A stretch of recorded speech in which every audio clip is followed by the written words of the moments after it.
What's up, world? It's Louis A. Manley III, And I'm Adrian Hector. and this is the WAWG podcast.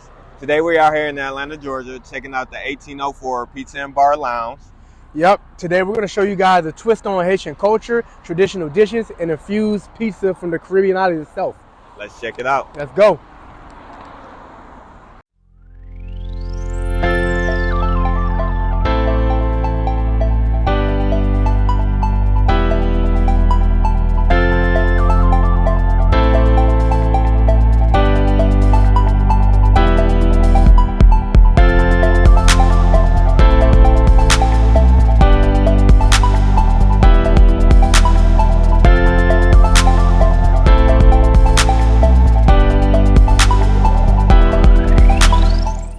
What's up, peoples? It's We All We Got magazine / podcast, and today we're interviewing a restaurant owner and entrepreneur in the black community by the name of Deravil. How you doing, man? I'm doing good, bro. How are you? Good, man. Can't complain. It's a happy Sunday, man. We out here just trying to make things happen. So tell me, man, like, how'd you get started in the restaurant business, man? Like, what made you lean towards restaurant? Being a restaurant owner has always been a dream of mine. Okay. And I've went through different stages of entrepreneurship, and it took me a while to get to this goal. So before I was selling vehicles and towing vehicles independently, and then the opportunity came for me to open a restaurant. I just jumped all over it. Okay. Would you say, I guess, being that you're also me, I'm Haitian descent, like you're also Haitian descent, like would you say being though in the culture that kind of like, did you find an opening in this area where it's like, yo, it's something that's needed or something that's different? Like, because your restaurant is different. It's like people don't have a Haitian restaurant that makes pizza. Right. So, like, I mean, what made you come up with that idea? Well, when I acquired this property, I looked at the demographics and I seen that there was a lot of, it was predominantly African American. Right. So I wanted to basically create like a dish where I can cater to the whole community. So I decided, hey, I should do pizza because pizza is a universal food. Yeah. So I just went ahead and started doing some research on how I can make pizzas with a Haitian twist. And that's how I got started with that idea. Okay. So, I mean, being that you just started, how long have you been open now? We're at 4 months now. So how would you say, I guess, the customers and people in the area, the environment are taking to this new, like, you know, infused flavor of culture? Like, how are they taking to it? Well, they've been very receptive so far. The community support has been great from the leadership of the city, from the mayors to the city council to the residential individuals that live in the area. They've been very supportive. Okay. So, I mean, what would you say, I guess, having a restaurant like this, also, I know, like, you're trying to bring culture from a different country into, you know, like, this is Atlanta. Like, I mean, there are other Haitian restaurants and things like that, but, like, there's a big difference because you got to think about, you know, what you're aiming at and also the type of food that you're bringing and the twist you're bringing to it. Like, what would you say is, I guess, your main goal and what are you trying to bring to the environment? Like, what sets you aside or sets you apart as far as what would you think? I'm trying to bring, there's a lot of African Americans that don't know anything about Haitian food. Right. And in my opinion, I think this is one of the best cuisines out there in this universe. And a lot of people are scared to give us a try. Right. So, you know, there's basically a whole bunch of Jamaican restaurants on every block, but you very seldom see a Haitian restaurant. Right. Right? You got to go drive an hour to go, especially if you live in this area, you got to drive at least an hour to go get some decent Haitian food. Right. So we decided to place this restaurant here so that we can show that our food is great. Right. Most Okay. definitely. So we spoke briefly, I think the other day, we spoke briefly about your background and like how you got started and like your story and everything like that. And it's just, you know, what you told me was definitely like an entrepreneur story. Like you went through things that most people, you know, don't go through, or even things that people do go through as far as to build a business. So like, tell the people like your story, like how did you get started? Like, cause I know initially this was supposed to be like what, an automotive like salesman shop. Yes. So like, how did you go from that to now being a restaurant? Well, I had a dealer's license where I was selling cars independently. Yeah. And when I acquired the property, I tried to transfer that dealer's license here to the building. And the community development guy told me, he asked me, hey man, look, we have hundreds of dealerships around here. You sure you don't want to try something else? So I decided, hey, I told him, I said, give me a few days, let me think on it. Right.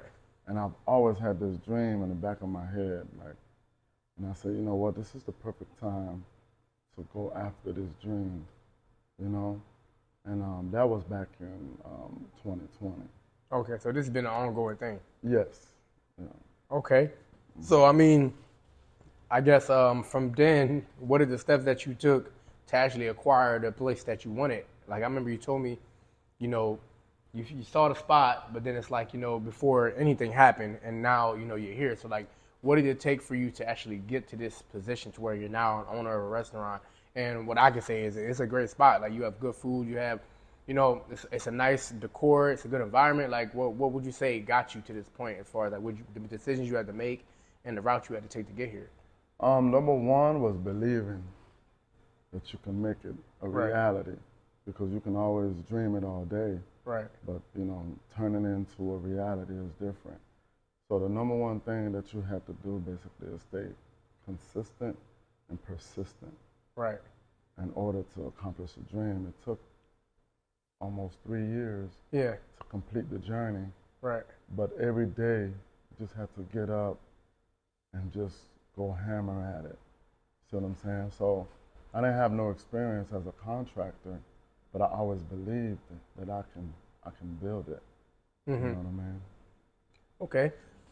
Like what you told me the other day, I think you was telling me how, I guess, from what you said your story was like you came to the spot, the location, you pulled up and you seen the spot, and at that time you didn't know what you were gonna do. Like at first you thought, like you said, you thought about a dealership, but then you had to do certain steps to acquire this, I guess, this spot, this position to actually build this business. So like, what were the steps you had to take to actually be in this position to build this business? Like, I know it was a lot from what you told me, but like, if you can break it down and let me know, like, I guess the whole synopsis of how you got here. Yeah, well, okay. When I first pulled up, it was just a big for sale sign on it, and I pulled up, and I automatically said to myself, "This is mine." Mm-hmm. See what I'm saying? So I called the phone number that was on there, and there was a guy named Tony McMillan. He came out. I said, "Tony, I don't know how I'm going to acquire this building, but I know it's mine." Right. So we ended up putting it under contract, and I started searching around to try to get some type of funding. But you know, it's not going to be that easy. Yeah. Especially when you're trying to acquire a place that you're trying to build. So basically, we put it under contract, and once it got under contract, I was able to sell off some of the vehicles that I previously had to put a down payment on it and continue the journey. Okay, how many vehicles did you have? I had probably like 40 vehicles, close to 40. It was like 30-something vehicles. And you sold all of them like to be able to get the funds to acquire this? Yeah, including my tow truck, because I had a tow truck as well. Oh, word. I sold that, and I just basically, everything was for sale. Yeah. I just threw all my chips in to acquire the building. And since, I guess since the business has started and everything has been in motion, would you say that like this has been a good experience? Like everything you've been through, would you say it needed to happen? Yeah, it wasn't easy. Yeah. It's a lot of struggle involved. Like I told you, it's almost 3 years. Yeah. So it was a lot of struggle involved, but if I I think everything was well worth it. Right. If I had an opportunity to do it again, I would do it the same exact way again. It's the hustle. Just a big hustler. Yeah. Not just a hustler, but a risk taker. Yeah. You see what I'm saying? So I just believe that I can do certain things. You see what I'm saying? And you're not going to be able to accomplish them if you don't believe. Right. So, being that like you're not from Atlanta, right? Where are you from originally? I was born on the island of Lagunave, Haiti. Okay. And how long did you live there before you came to the United States? I was 5 years old. When my dad, while I was in the womb, my dad took a boat from Haiti and landed in the United States back when Ronald Reagan was president. Okay. So once he got to the United States, he had 3 children in Haiti from 3 different women. Oh, Lord. And so that dude is an inspiration for me too, because not only did he send for me, but he sent for all 3 of his kids that was in Haiti. It's something for us to come to the United States. And without him, I would not be able to accomplish anything like this. Right. That's deep. Wait, you said back when Ronald Reagan was president. That's early what? In the 70s? Yeah, 70s? Yeah, 80s. It was early 80s. Okay, so late 70s. Since you've been in the United States, you lived in what, Florida before, right? Yeah, I was raised in Miami, Florida. Oh, how long have you been here in Atlanta now? I've been in Atlanta, I say about 12 years now.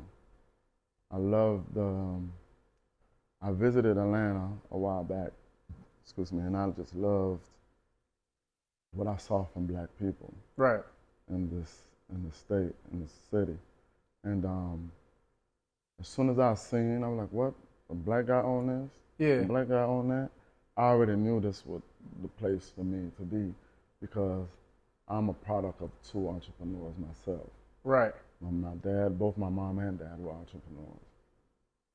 Yeah, back home in Haiti, I mean, that's kind of like how it is. Yeah, you know what I'm saying? It's kind of like everybody has their own, and that's one thing I love about our culture is that everybody builds their own, and they're proud of it. They're proud of the work they put into it and the hard work it took to get to that point. Right. And not many people know about that. Right, so absolutely. It definitely is. Mm-hmm. And another thing is, so like, I guess when you lived in Florida, and before you, I guess living in Florida, like how was living in Florida as a child? Like throughout your childhood, like what was, I guess, some things that created the person you are today? Like, what are some big parts of your life that you feel like made you who you are today as a man? Well, first of all, I was very, very rebellious. I didn't really listen to authority, because I always felt like, I could make a way myself, even as a child. Yeah. And I used to clash with my dad a lot. From him telling me this was right, and I had my own version of what was right. And so that kind of like led me to the person I am today, because a lot of people told me that I couldn't acquire real estate, that I couldn't, there's a lot of things that you can't do as a black man. And I was like, well, don't set your limitations on me. Right. I feel like I can do whatever I want to do. So since a child, I've been like that. I feel like people do that in a sense when they set limitations on you because they can't accomplish it themselves. Right. And a lot of people tend to do that because they don't see themselves, growing or trying to build as much as you are as an individual. So, yeah, it's right. You can't set somebody else's limitations on yourself because you know what you're capable of. Right. So it's definitely, you got an entrepreneur mindset. So I mean, you're here now. You made it throughout all of that. So, like, as a kid, do you think your culture had an imprint on you as far as like why you're here? I mean, I know being in Haitian culture is different. Like growing up as a Haitian kid, the morals and the values and certain things are different to a certain aspect. Especially like me being Haitian living in America. My parents, I don't know if your parents were the same, but like your parents automatically have this like defense wall up because they're not used to the differences in cultures. Right. So it's always about protecting you, but also teaching you how to be an entrepreneur, to work, to build for yourself. Right. So would you say like your parents instilled that in you when it came to building for yourself, but also, keeping you protected more than most. You know how some other parents are just like their kids are out doing whatever, but like Haitian parents, they were very strict. Right. Would you say your parents were strict growing up? Yeah, it was very. Well, I was raised by one parent. It was my father. Okay. He was very strict, and the one thing that I saw him do daily that I put in my everyday life to this day is his discipline. Right. So, like, he knew he had mouths to feed. He knew that he had to keep the bills paid. So every morning at 4 o'clock in the morning, he'd be gone. Every morning. Oh man. 4 o'clock. And he's coming in. He comes in to check on us to make sure we ate, brings plates of food home, Yeah. go right back to work. So how old were you at the time? We was young, man. It's just, say, my whole childhood was like that. Well, we basically had to raise ourselves, but he was out there providing. Yeah. And he had discipline. You see what I'm saying? So Right. discipline is what I got from him that I have today. That's enabled me to be where I'm at right now. Okay. So like, tell me like, what is I guess your main goal for like this business? Is this going to be the start of a chain or start of like you want to have multiple businesses like this or like restaurants, or do you want to lead it to something else? Like what do you see coming from this? I see a few of these restaurants, and the next one that I would like to build would be like in Miami, Florida. Okay, back home. Yes, because of the name, the catchy name.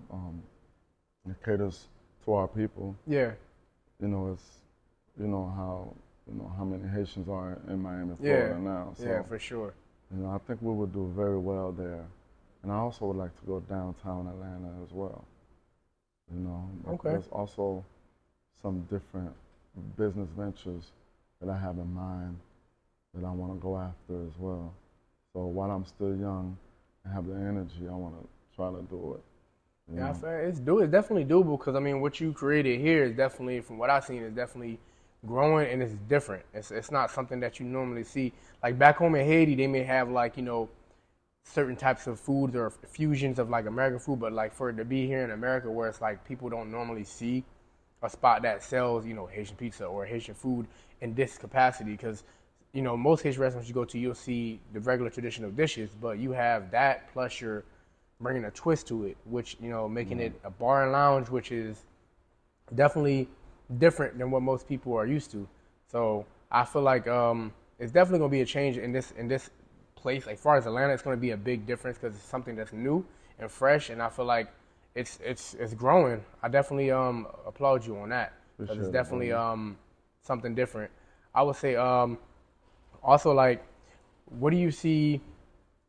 I guess what do you see as far as like what are some things you want to do to I guess if you plan on doing like bringing back to like I guess the culture. Like I know most people want to bring the culture to a new environment, but like what do you want to do to like I guess give to the culture to show that Haiti's still alive? Because people don't think of Haiti as a place that is thriving, or they when they look at Haiti they think we're not in a position to do a lot of things, but Haiti's the reason for a lot of the successes in America, which people don't talk about. That's right. So like, as far as your knowledge of your culture, like what would you say are some things that you know of that that actually help bring to America, like that are like as far as the culture, like even the capability of being able to do things that we are able to do, or even in America, because what is it? America also, there's some things that we helped out when it came to them having like certain lands like New Orleans and things like that. Like what are some things that you are knowledgeable about that people don't know about the culture that you might want to share? We're going to say that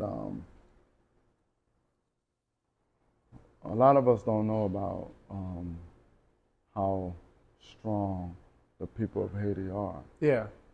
How resilient they are. And I named this restaurant 1804 because of the knowledge that I have of the culture. This is our founding father right here, Jean-Jacques Dessalines. Right. And he was one of the main characters in fighting for freedom back in the 1700s. And a lot of people praise Napoleon Bonaparte on, his successes as being a general, but this is a general that was whooping his ass. So, I'm talking about whooping. Yeah. Right? But he had a vision for the world. Right. And he didn't feel like people should be mistreated because of the color of their skin. And that's what was going on back then. So I really applaud the fight that the way he fought for us back then. That's why I'm honoring him today. Right. See what I'm saying? They fought, I heard, we read about stories where, after Haiti became independent in 1804, they would get on ships and go out at sea and capture the ships that were going from Africa to the United States. What they would do was they would jump on the ships and they would do what they had to do to the slave masters and bring the ships on to Haiti and free all the slaves. And they was doing that everywhere. You have, what his name was, the guy from South America, Bolivar. Yeah. Who was getting whooped by the British over there in South America. They was overwhelming him. And he decided to come to Haiti for refuge. And once he came to Haiti, the Haitians accepted him. We accepted him, and we gave him, food, shelter, and some reinforcements. But we told him there's only one thing that you need to do for us when you go back and win that war. And that was free your slaves. You see what I'm saying? So they did that. They went back over there, they won the war, and the first thing they did was free their slaves. They honored us. And if you look at their flags, their red and blue honors us. Right. From their flag. That's why you see Venezuela is such good allies to us, where Julio Chavez, donated billions of dollars to us. What they did with their money, that's another story. Right. You know what I'm saying? But right.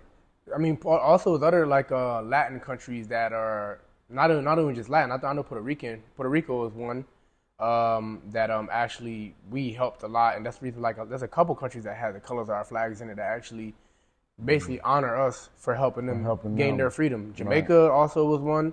A couple other Caribbean countries that also, if it wasn't for the votes or even the war or things that happened with Haiti and France and other stuff like that, they wouldn't have their freedom. Right. So I feel like that was a big part. They don't talk about it. They leave that out of history. They don't talk about what we've done to help the culture in turn. America would not have everything they have if it wasn't for Haiti. Yeah, because I think the French owned them, Alabama, Louisiana, Arkansas, those places down there. I think Louisiana purchased. They ended up going bankrupt because Haiti was their cash cow. That's what it was funding all their wars. They were financing their wars through Haiti because Haiti was the #1 provider in sugar and coffee. Right. So they would fund their wars, go around conquering different places. But Haiti was too resilient. They would not. And our motto, the Haitian motto, was freedom or death. It's hard. It's hard to beat people that's thinking that way. Right. When you're thinking you're either gonna give me my freedom or I'm gonna die. Yeah. Yeah, ain't no way. You can't oppress these people. You can't. I mean, Haiti is still resilient to this day. I mean, even though what's going on now in the country, but you see, it's a lot of people still banding together to fight for what's right. And they don't broadcast or put that on news, sadly, because they don't want people to see the actual good things about Haiti. And that's the reason why I like the fact of actually exposing the good things about Haiti, because people think Haiti is just a poor country. And what people don't realize is that we have a lot of resources and minerals that people use today in America that we don't get anything for. Right. So it's definitely something that needs to be talked about. It's a topic that needs to be talked about. But yeah, we're going to go to a quick commercial break, you guys, and we're going to come back and we're going to talk more about the actual essence and the food and the culture about the restaurant.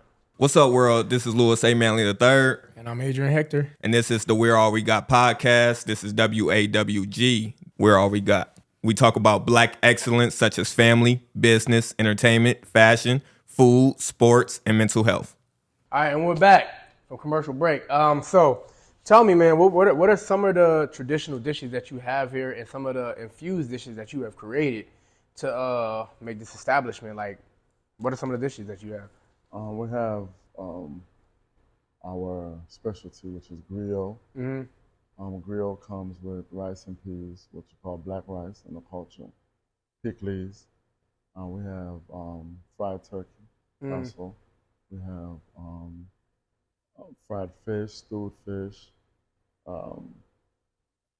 fried goat, and we also have Haitian patties. We have pâté cordé, which is the patty that's fried. We also have the baked one. And on the pizza side, we have all your traditional regular pizzas like pepperoni, sausage, cheese. But we also have incorporated an oxtails pizza, which have taken off in this restaurant. It's our #1 seller so far. Oh, word. We also have griot pizza and a specialty pizza called Classic Shrimp Delight. Yeah. And also barbecue brisket pizza. Oh, man. Yeah. Oh, so I mean, are these pizzas like, what would you say is different? Like, is it like, do you infuse it with some things like to give it that culture? Yes. There's a secret that we put in all the sauces. Right. That we're not gonna tell nobody about. But we're the only ones that has that taste. Right. For sure. Okay, that's different. So I mean, what is it that you think you're bringing to, I guess, the clients? Like, what do you want the clients to experience when they come to your restaurant? What are you trying to, show them or teach them about the culture?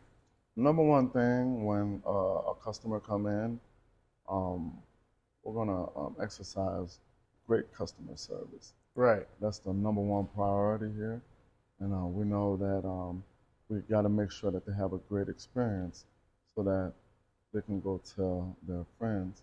So if they have a bad experience, research says that they will go home and tell 10 friends about that bad experience. Right. Right? But if they have a good experience, they'll tell an average of 3 to 4 people.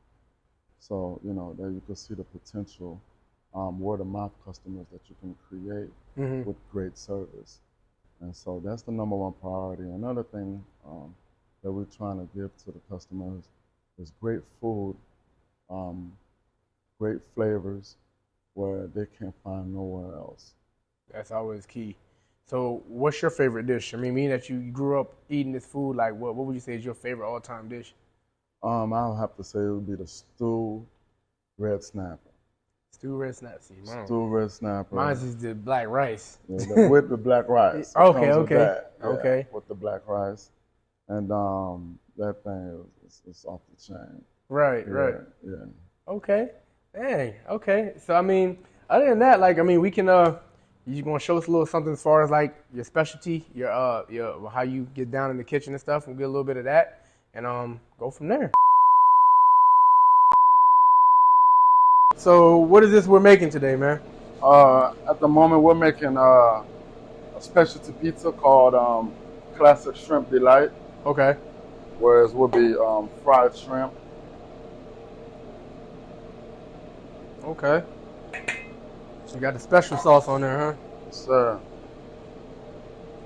Okay, so I mean, would you say this is like one of the, like, I guess more of the pescatarian side for people that don't eat like meat and things like that? Yes, for people like myself that don't eat meat. Okay.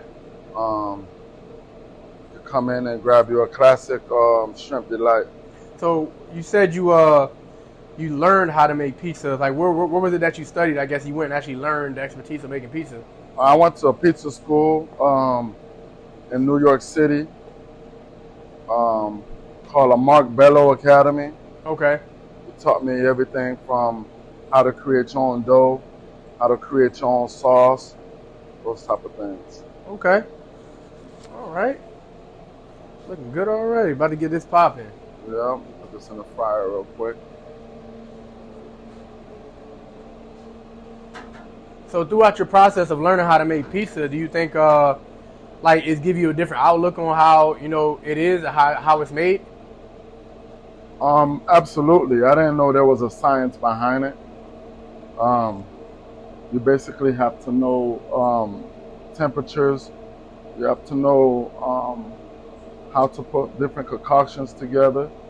Um, it's very, very tedious in making a perfect pie. Okay. Oh man, it'll be jam packed with flavor. Okay, so like, what are I know you said the other pieces like that you make, like, so the main one that you sell the most out of it, you said is the oxtail pizza. Yes, the oxtail pizza is our #1 seller.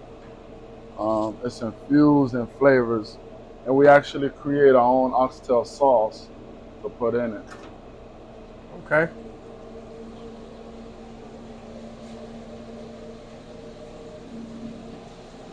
Is that going there?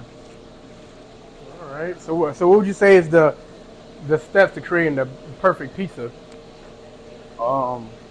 Basically, the knowledge of doing it. This is like a specialty sauce that we put on the shrimp delight, on the classic shrimp delight.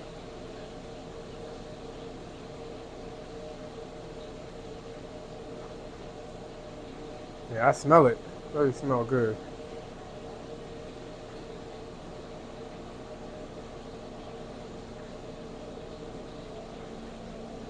So how long you say you were at school for? I went to school out there for 4 weeks. Okay. I am not in the kitchen anymore. I'm actually more managing the restaurant. But I'm the one that went and acquired all the knowledge that we needed so that I could pass it along to the cooks on how I want things done. Okay. So I guess in the process of learning how to make pieces, you learning the sauce and stuff to make the traditional, like regular pieces that they make through worldwide. What gave you the idea to be like, I want to try different things to make the pieces taste different? Like, how long did it take you to get the knowledge to actually make the pizza the way you wanted it to have that infused taste, like from the culture? Well, actually, man, it just took some practice. I had to get in here, me and my brother, and we just practiced. We practiced until we figured out the stuff we needed to sell.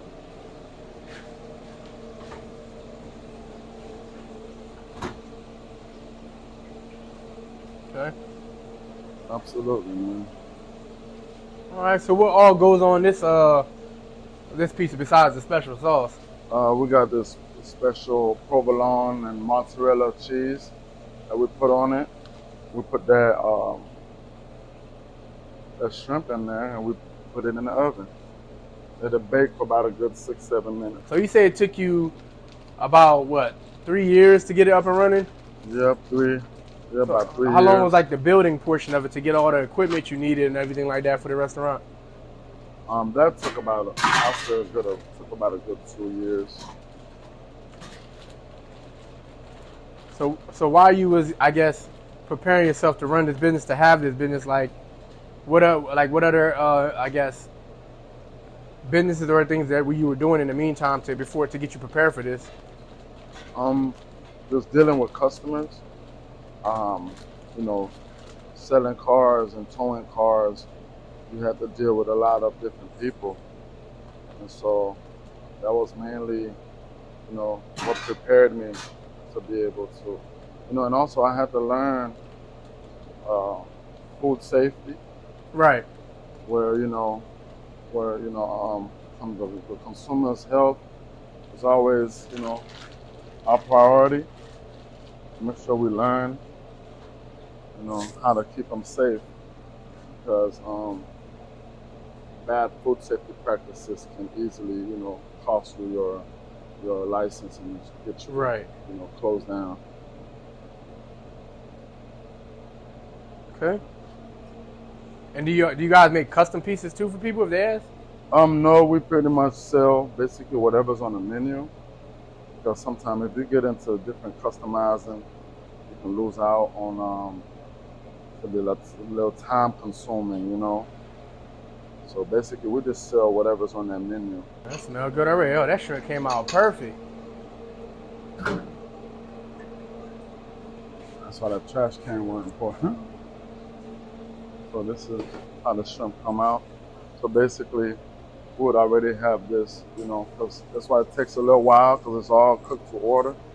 And basically take the shrimp and you cut it up and put it onto the pizza. You show it. I bet it's hot.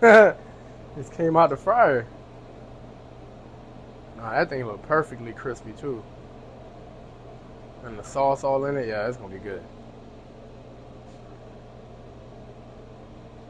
So what tell people, I guess, where can they we haven't talked about the location. So you're located in, this is what, Union City? Yeah, Union City, Georgia. We're located in 6335 Roosevelt Highway, Union City, Georgia. And if you want some flavor of something you never tasted before in your life, so come on through and try out this classic shrimp delight pizza.